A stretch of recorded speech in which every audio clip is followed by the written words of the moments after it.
안녕하세요. 교통사고 전문 보상가배상TV입니다. 이번 사고에서 눈에 띄는 점 어떤 게 있을까요? 결국은 뒷차가 다 책임져야 되는 명백하게 무과실이 나와야 되는 사고입니다.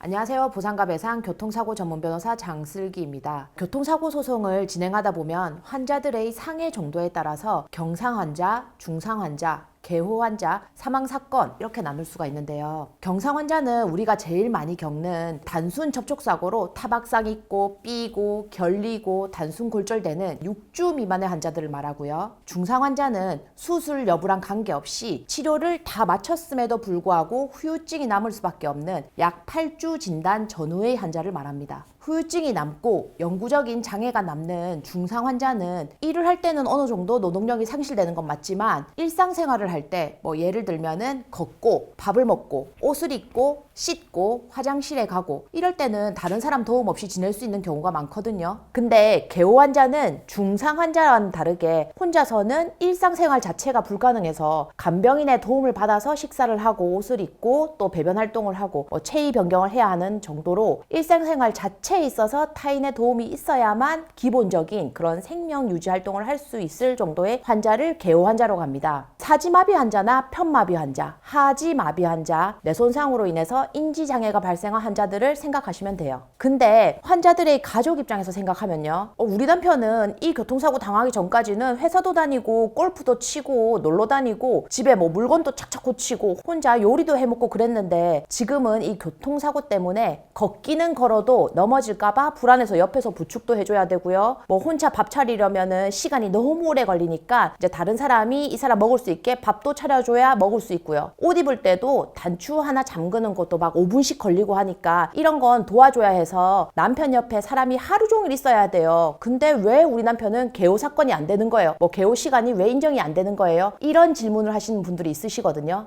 법원에서 인정하는 그 개호 환자가 되려면요. 환자가 혼자 일어나서 앉을 수도 없고 화장실도 혼자서는 절대 못 가고 기저귀를 착용해야 될 정도고 음식도 떠먹여 주거나 아니면은 위관을 통해서 음식물을 공급해야 하고 이제 옷도 혼자서는 갈아입지 못하기 때문에 옷 갈아입을 때도 다른 사람이 도움이 있어야만 옷을 입을 수 있는 그 정도가 돼야 개호인이 필요하다고 인정을 해준다고 생각하면 돼요. 그래서 환자의 가족들은 환자가 잠자는 시간 빼고 하루 종일 옆에서 간병해야 된다고 생각해서 개호 시간이 16시간 인정돼야 된다고 느끼겠지만 법원에서 개호 시간을 판단할 때는 그런 마음이 100% 반영이 안 될 수밖에 없는 거죠. 법원에서는 간병과 다르게 개호를 보고 개호 시간을 엄격하게 책정하다 보니까 당사자들이 이제 법정에 나와가지고 판사님한테 개호 시간에 대해서 막 하소연을 하면은 판사님이 딱 이렇게 말합니다. 가족들이 그렇게 환자를 위하는 마음과 환자를 돌보는 노력은 다 압니다. 근데 그건 단순하게 간병하는 거잖아요. 법원이 말하는 개호는요. 다른 사람 도움 없이는 생명 유지의 기본적인 활동을 아예 하지 못하기 때문에 환자 생명 유지를 위한 활동에 개호인이 필요할 거고 그렇게 인정되는 시간만 인정을 해요. 환자가 서툴게라도 할 수 있는 행위를 도와주는 시간은 개호 시간이 인정이 안 되고요. 환자가 아예 못하는 활동을 개호인이 대신 해줘야 하는 그 시간들만 압축해서 인정합니다. 이렇게 말하거든요. 그러니까 개호 시간은 우리가 1시간 내내 뭐 화장실 데려가는 거 아니니까 화장실에 이제 갈 때 뭐 부축하는 시간 15분 이제 기저귀 쓰는 환자면은 그 기저귀 가는 시간 15분인데 뭐 만약에 하루에 6번 정도 한다면은 그 시간 한 90분 인정되고요. 밥 먹여주는 시간 30분씩 3번 그다음에 모욕 보조해주는 시간 뭐 30분 옷 입혀주는 시간 15분씩 한 2번 그다음에 가래 석션 해주는 시간 하루에 뭐 총 3시간 이런 식으로 딱 도움이 필요한 시간만 뽑아서 인정하는 게 개호 시간이라고 생각하시면 돼요. 개호인이 그냥 환자 옆에 그 머물고 있는 그냥 가만히 앉아있는 이런 시간은 개호 시간에 포함을 안 해주는 거죠. 그러니까 환자 가족들이 아니 우리가 하루 종일 남편 옆에 붙어 있어요. 아니면은 간병인을 지금 하루 종일 씁니다. 이런 말들은요. 소송 과정에서 개호 시간을 늘리려고 제출하는 증거 자료로는 당연히 훌륭한 자료이지만요. 그렇게 시간을 쓴다고 해서 법원에서 개호 시간을 16시간, 12시간, 8시간 이렇게 다 인정해주는 건 절대 아니다라고 알고 소송을 준비하시면 좋을 것 같아요. 개호 환자의 경우에는 간병비가 손해배상에서 상당히 큰 부분을 차지할 수밖에 없거든요. 그리고 실제로 손해배상을 받아서 앞으로 환자를 돌볼 때 간병인도 고용해야 하고 하니까 판결금을 많이 받을 수 있으면 많이 받는 게 좋잖아요. 그러니 개호인 비용을 많이 인용받을 수 있기 위해서는 어떻게 간병인을 쓰는 게 좋고 그리고 간병인 영수증 처리는 어떻게 해놓는 게 좋은 거고 환자 의무 기록에 어떤 기록은 반드시 남겨놓는 게 좋은지 이런 것들에 대해서 미리 준비를 해두셔야 나중에 소송을 진행하실 때 손해보는 부분이 없다는 것을 반드시 기억하시고요. 혹시나 개호 환자와 관련해서 소송을 진행할 예정이시거나 보험사에서 합의 제시가 들어왔는데 합의하는 게 맞을지 이런 의문이 있으신 분들은 또 현재 개호비 지출이 너무 큰데 그게 부담돼서 간병비를 미리 보험사로부터 좀 받을 수 있는지 이러한 사소한 질문까지도 궁금한 게 있으신 분들은 언제나 보상과 배상으로 문의 주세요. 친절하고 상세하게 상담해 드리도록 하겠습니다. 오늘 영상은 여기까지고요. 다음 영상에서는 더욱 유익한 주제로 찾아뵙겠습니다.